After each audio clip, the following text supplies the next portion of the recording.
It's a pleasure to be here with you all. The last time we came was in late July for your very successful Rath Yatra. And after that, what did I do? I was with a youth bus tour. Yeah, and I went back to the road and finished walking the United States of America. It took 6 months collectively.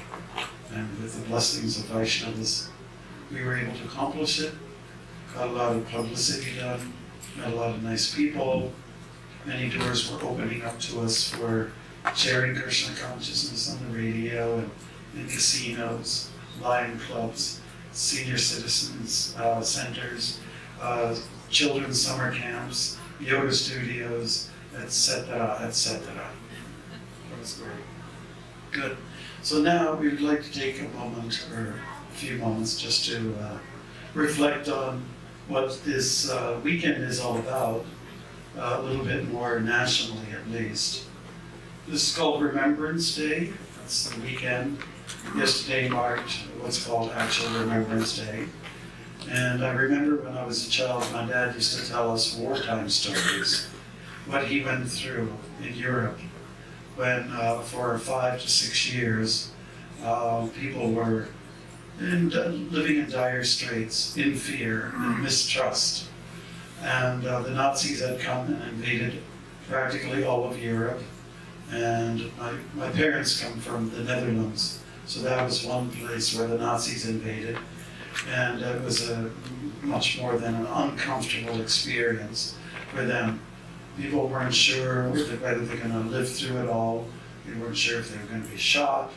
A lot of people lost their family members or a neighbor, or things like that. There were curfews. You didn't know where your next meal was going to come through sometimes, somehow or other, because my parents were from the Netherlands, so people could always resort to eating tulip bulbs, dig them out of the ground and boil them and eat them. You know, it was like that. And all the young men had to, basically hide from the Nazis. They had to, hide in various areas, like a false wall or something like that. And so it was very difficult. You didn't know if you could trust your neighbor, whether they were a Nazi supporter or not.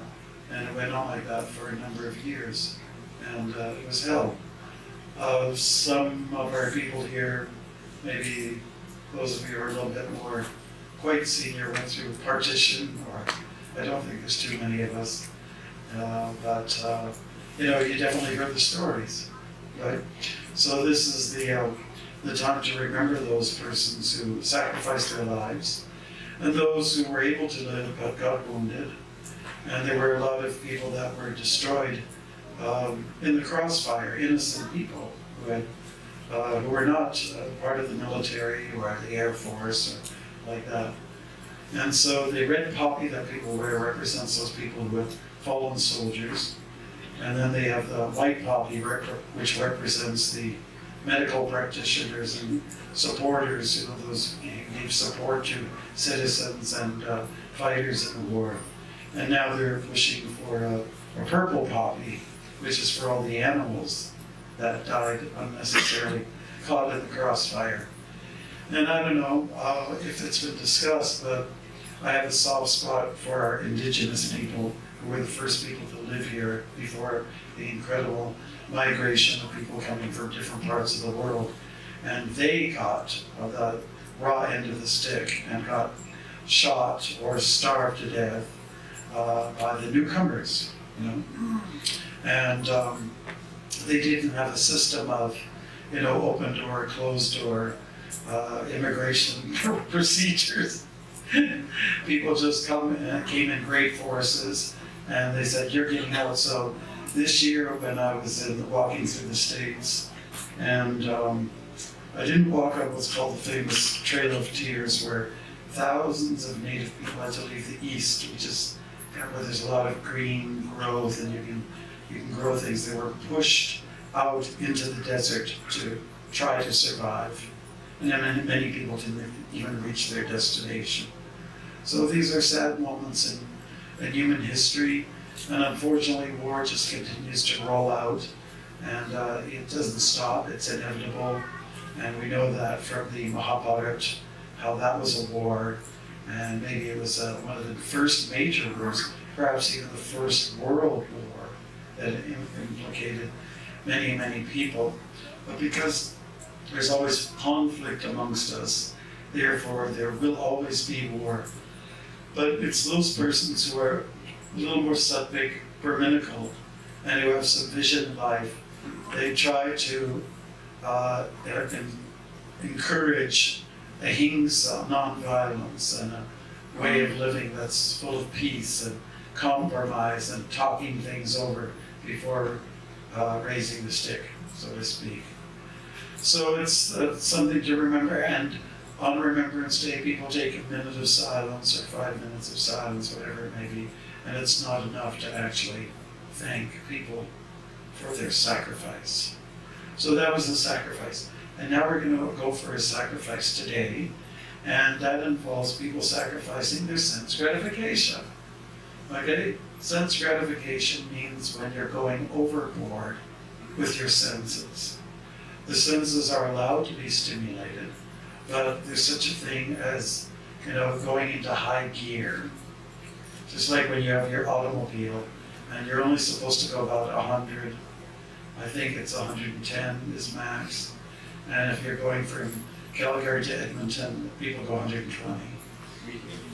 Minimum, okay. And you're not supposed to, okay, but there's that leverage that allows you to go more when you're not supposed to. The only people that can go overboard are something we call the police, the authorities, and they're able to, they transcend the rules in this regard. And if they didn't, you can imagine what the world would be like. Om Jnanatamidandasya Jnananjana Shalakaya Chakshurmilitam Yena Tasmai Sri Gurave Namaha. I was born in the darkest ignorance. My spiritual master opened my eyes with the torch of knowledge. I offer my respectful obeisance unto him. Srila Prabhupada Ki Jai. Recently I was in Ujjain in India, Madhya Pradesh, and I was there with other leaders from ISKCON around the world. And we also met with members of the Indian Bureau, that is leaders who are spearheading the movement, the Hare Krishna movement in India. And we had a lot of good discussions. Some of them were less interesting, but that is part of duty and you have to go through. And one of the things that we discussed was the Guru Tattva principle. And it was the Indian Bureau members who were speaking a little bit more about how Prabhupada must be recognized as a figure like Ramanujacharya and Madhvacharya, some of the great teachers of the past. And in the Catholic tradition, we have Jesus. Even though, I was Catholic, so I was raised Catholic, but we had our local priest, and he baptized you and gave you confirmation and first communion, etc., etc. And the archbishop would come in. So they had a clergy, right? And then there were, and right up to the Pope. And then there was also, let's say, people of the past who were considered, they got canonized. They're called saints. St. Thomas, St. Francis, St. Teresa, etc., etc. But in that tradition, they always held that Jesus was the main dude.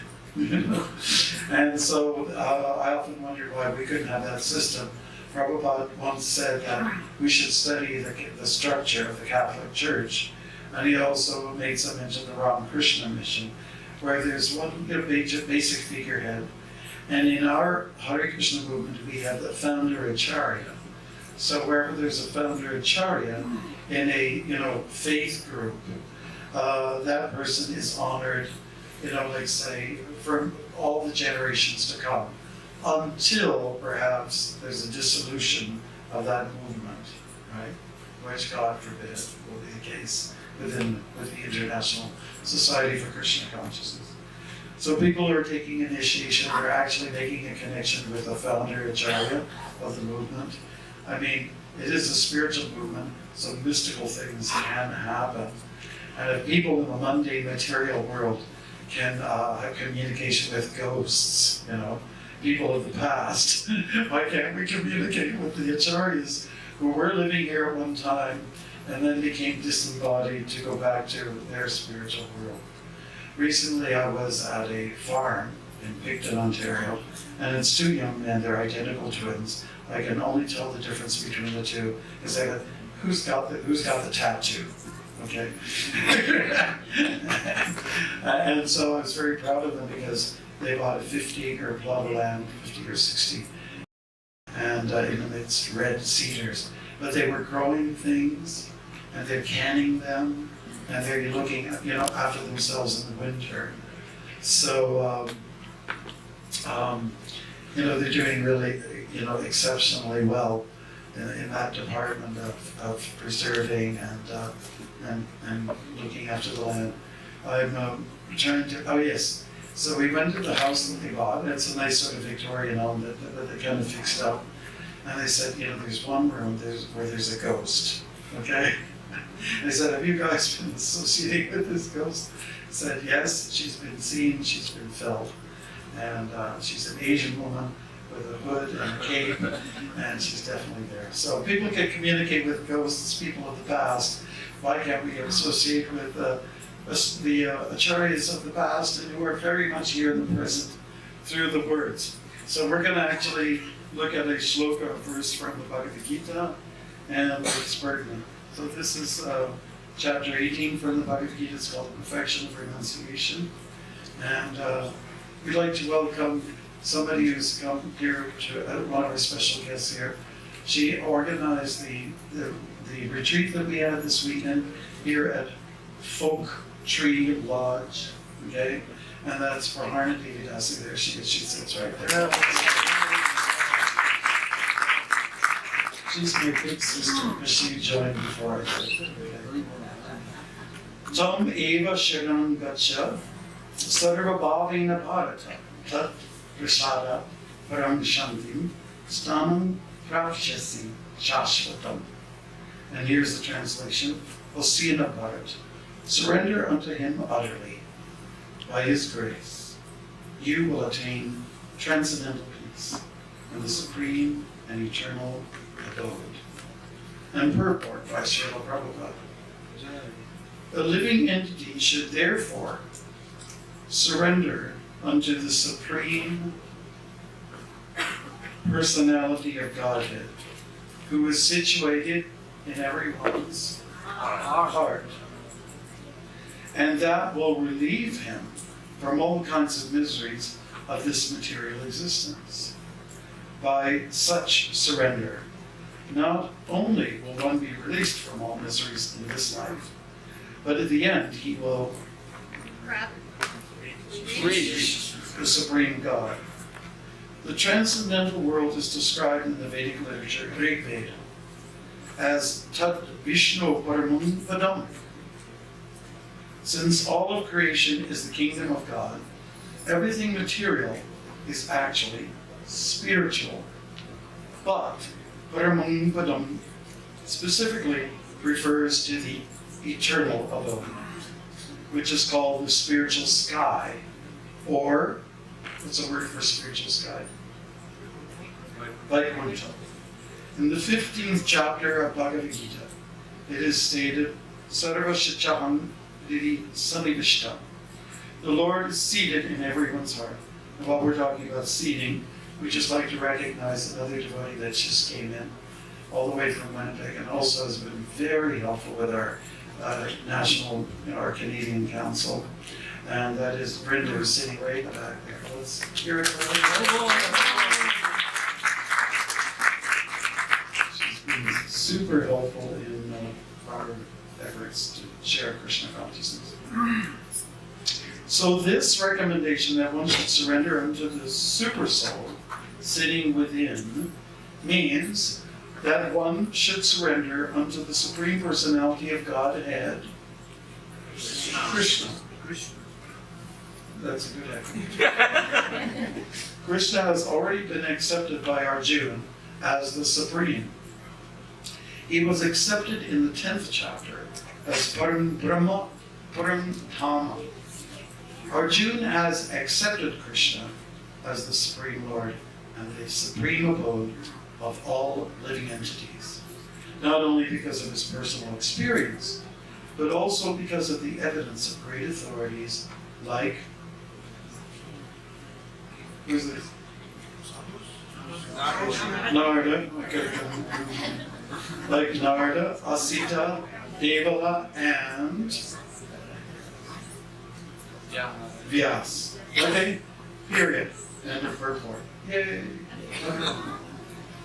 This chapter highlights surrender, which is what our candidates are taking a step towards. They're, like we mentioned earlier on, they are saying that we are downscaling on the progressive moves of the senses. The senses cannot be denied, but we don't need to be in overdrive with them. And when you go in overdrive, we call that sin. I hate to say that. That's what it is, sin. That's not a word I like to use very often. But I was on the walk in Utah in a place called Vernal at a radio station. I might have mentioned this to you. And the day before, I was at a country western radio station. And so the interview went really great. The listeners were hearing about why walking is important, why meditation and chanting is important, and all that good stuff. And so the following day, we had an appointment. It was live on radio with another radio station in the area. And I can't remember the name of the lady who was the host of the show, but I showed her a copy of the Bhagavad Gita and said, oh, I have that book. I have it. She was a very excited young kind of person, kind of all over the machine, you know. And so before we got started on the air, before I went to the mic and put the headphones on, she said, I told her that, I asked her, what kind of music do you play? Is it country, western? No, it's pop music. I said, oh, pop. Pop music. Do you know what that means in Sanskrit? I said, no, what does it mean? I said, it means sin. So then, we went on the air, and we had a very casual discussion before.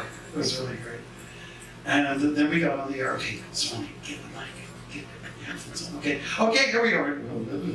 We got a very special guest here today, who's known as the Walking Monk, and his name is BHakti Marga Swami. Is that right? And he said, yeah, you said it really good.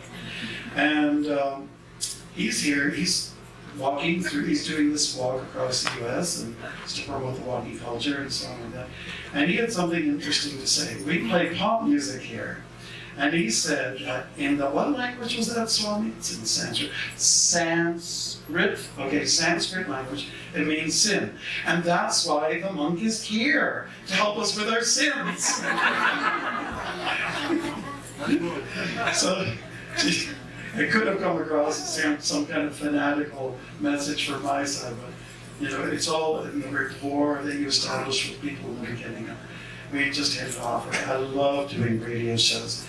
And when it was Janmashtami Day, we actually had an appointment also in a radio station in Nevada. It's a place called Eli. And myself and the brahmacharis traveling with me, we were listening onto the radio before I got inside. And it was, okay, so today is a very good day.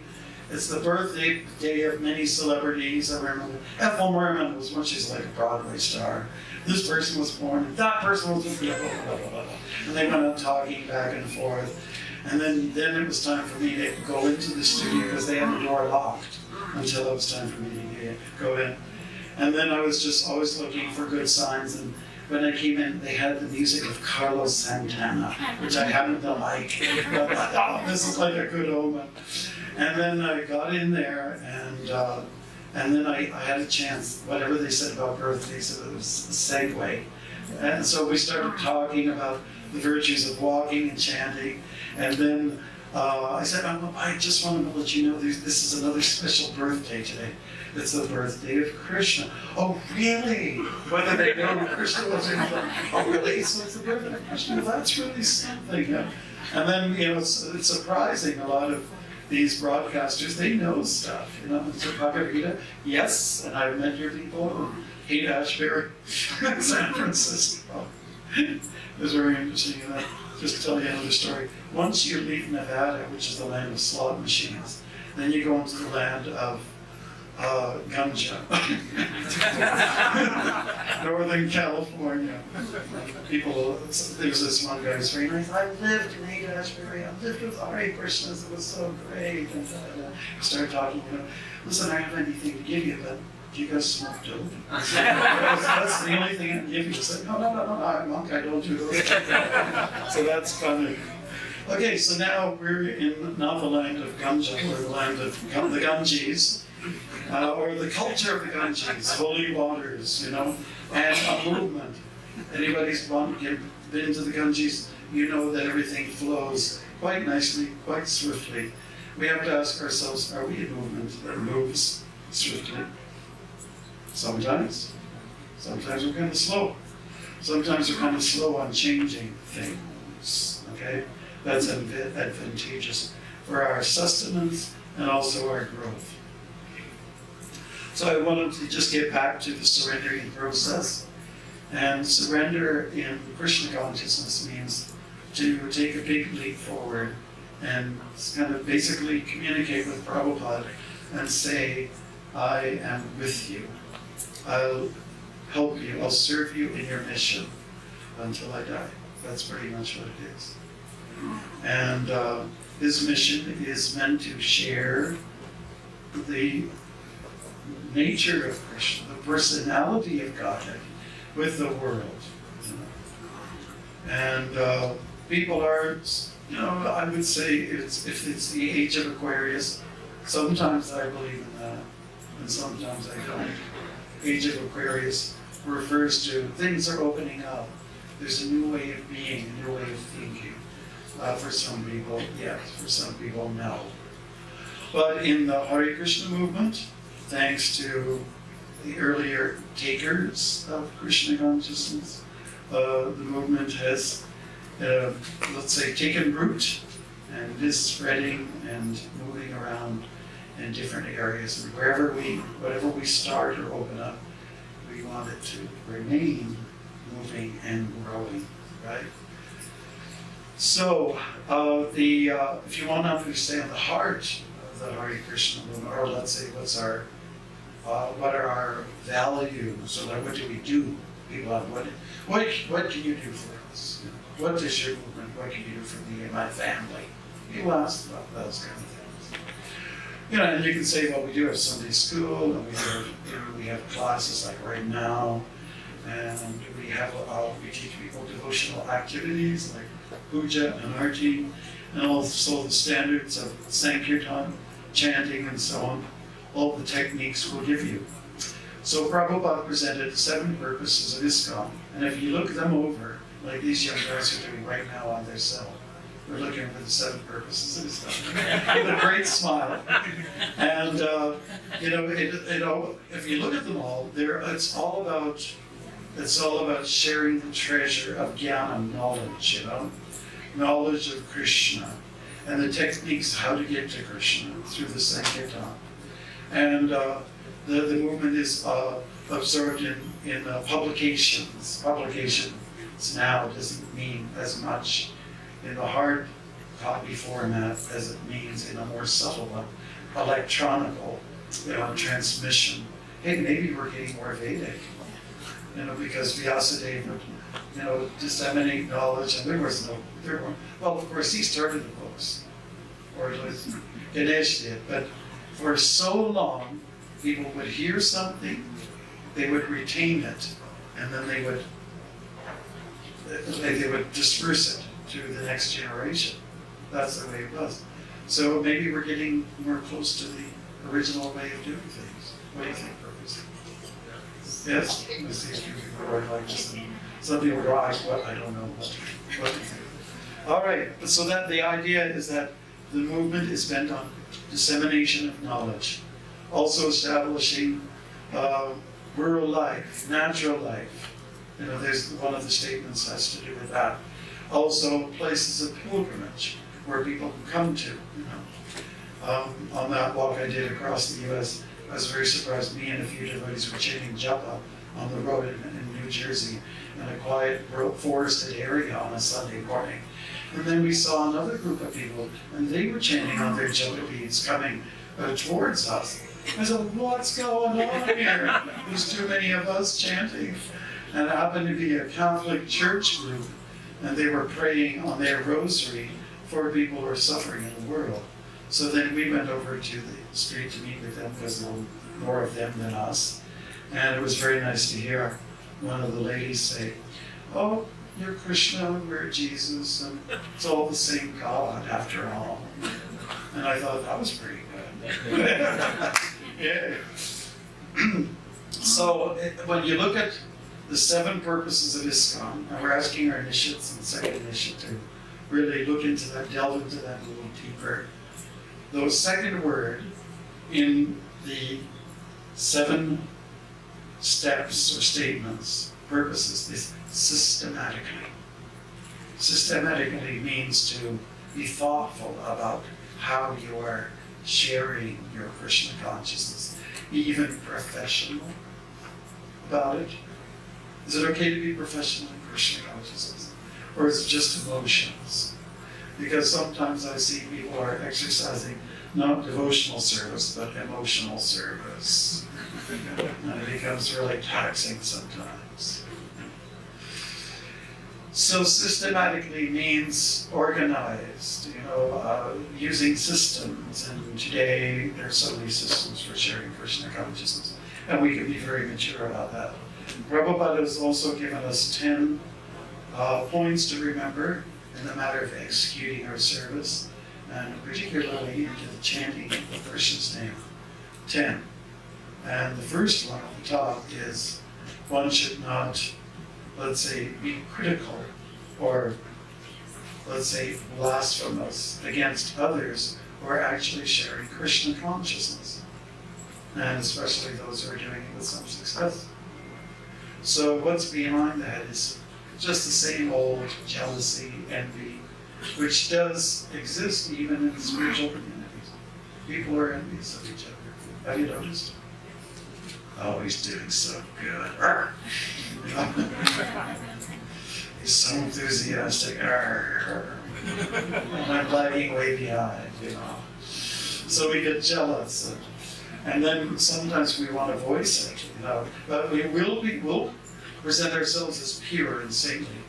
But the intention here, with kind of like being vile and wicked, is I'm going to make sure the other person is put down. And that means I will go up. Like this. Right now I'm down here, this person is doing so well. Oh yeah, he's doing so well, but I know a few things you don't know. And you get out and spew it out like some kind of, fireball dragon, putting your fire out everywhere and putting yourself up like this. But really Krishna consciousness is all about kind of like elevation. Everybody moving up. Everybody saying something good about the other person. That's Vaishnava. Vaishnava.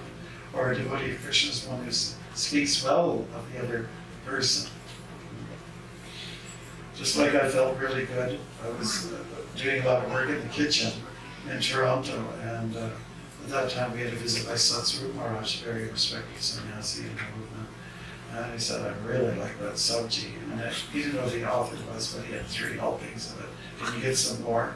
And I thought, I felt so good. And he was just very crazy. And at that time, Dharma Pranaparu, one of our godbrothers, he came from Winnipeg, and he was just so positive, Mr. Positive, And then he got a stroke, and he can't speak very well. He can't even make one sentence, but he's always so positive. And just anyone who comes to the door, hey! He's so good. He's so fun. So that is really at the heart of Krishna consciousness. And also you might be looking at the 8 shlokas, Shikshastakam. It's all so much about numbers. So highlight, put some bright lights on verse number 3, and maybe wear it around yourself, but Brahman spirit would be born Trinada Bisanijina, Turora Bisagishna, Amanina, Manadina, Kirtaniya Sadari, which was all about humility and taking that stance. Because where there's humility, there's success spiritually, and even to some degree materially. I know people who run one food business, and it's quite a big business in Canada, and they said, we don't hire university students. I says, why don't you hire university students? Because they come and they know everything. So then who do you hire? We hire the humble people. And then our business does good. So that's nothing against university degrees. I'm not saying that. It's just there's an attitude that goes with success. University or no university degree. Okay, and in fact, people go for a master's degree, but nowhere have I heard about taking a servant's degree. I want to be a servant. I want to learn how to be humble so I can succeed in life. So we can look at those figures. For the people that are becoming first initiated, you can look at these 10 offenses against chanting Krishna's name. And for Vishnu Priya was at the far end. Is that west? Over here? This is east. East is over here. This is east. Okay, and so that is. Okay. So you're not going close to Vancouver, like that's where you're. When you're a Brahmin, Prabhupada said something to Shyam Sundar and Malati and others who were taking their second initiation. He was saying, a person who is going for the second initiation understands themselves. They understand their identity to be the self. That they are the soul, and you live by that. And so when we say being a Brahmin means somebody who lives according to Brahminical standards. Brahminical standards means someone who lives very spiritual. That's what it means. And it doesn't mean what it has oftentimes become. A lot of times people figure that now I monopolize. I'm a Brahmin, so I monopolize. I have a thread, or I chant Gayatri, so you go to the back of the line right now. Okay? Or you're not qualified, you're from another caste, and I'm sorry to say, but you just stepped on my shadow. So get out of here. You're at the bottom of the totem pole. Rather, a Brahminical person, a real Brahminical person, is someone who says, everyone else is first. Everyone comes before me. When Prabhupada was in Uppsala University, he was talking about the 4 social orders of life. And one student didn't like hearing about classes, different, gradations of people. And then he said quite, arrogantly, so I guess you're the first class man, right? And Prabhupada said, no, I'm 5th class because I'm serving all of the others. So that's what he said. And then the guy got pretty rowdy, and then it was just time for kirtan. So when people get a little bit unreasonable and out of control, maybe it's good to take shelter of the holy name. So that's what Brahminical people do. That's what in general Vaishnavas do. They take shelter of Krishna's name. We all get frustrated. We all get disturbed by what happens in the course of the day. Someone's getting on our nerves, getting under our skin. Have you ever had that feeling? People get under your skin, and you just want to go wild on them. So the best thing to do is to take shelter of Krishna's name. You don't have to scream the name in their face. It's the antagonist. You can be very subtle. You can do it in your mind, and just depending on the circumstances. But take shelter of the holy name. Traditionally, if you committed an offense or you saw an offense, you'll jump in the Ganges. But there's no Ganges here. And if you were to try to do that in the Bow River this time of year, you wouldn't come out alive. That's a simple fact. After 1 minute. So we can't always go by these old standards, but the standard today is take shelter of Krishna's name. And I know some things that do help is that walk away from, when there's contention and when there's, some kind of friction going on, and you can't do much about it, walk away, or sometimes look at the sky, which is clear and clean. Just look up at something, maybe because you looked into this demon's face for a while, time to take a break, and I feel so good. Those little techniques can work, but ultimately it's just Krishna's name. So we are here in this world, which is full of Janma, Mrityu, Jara, Vyadi, and when you take initiation, first and second, and maybe third, that just means that you're working your way closer to the Paramdhamma. Paramdhamma means the anti-world, anti-material world. That's how Prabhupada expressed it once. There's the material world and the anti-material world. Even some people, they cringe, spiritual, no, I've heard too much about it.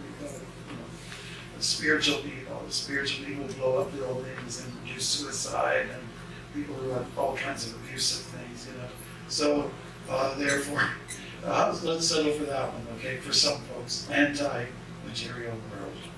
Or sometimes people say, use the term, other world. There's another world.